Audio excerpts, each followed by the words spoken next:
ताराचा दोष नाहीये असं कसं म्हणताय तुम्ही? ताराचा खोटेपणा तुम्हाला दिसतच नाहीये का? मला खोटेपणा दिसतोय, पण तो भैरवीचा.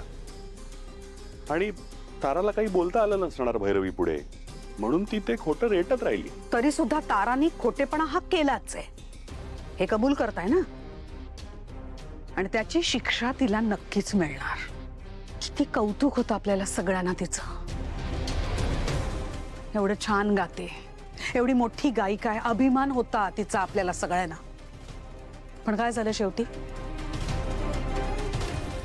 तिला कधी असं वाटलं नसेल आपण जरा आपल्या कुटुंबाला विश्वासात घेऊया, त्यांना सगळ्यांना काय ते खरं सांगूया की नाही, मी गायिका नाहीये, ती दुसरी पोरगी गाते.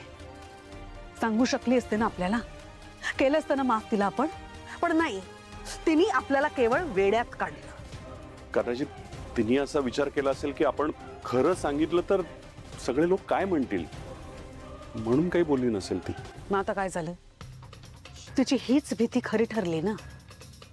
तिलोत्तमा, काही झालं तरी शेवटी आपलीच मुलं आहेत ना. नाही म्हणजे मला मान्य आहे की तिची चूक झाली, पण म्हणून तिला घराबाहेर काढायचं?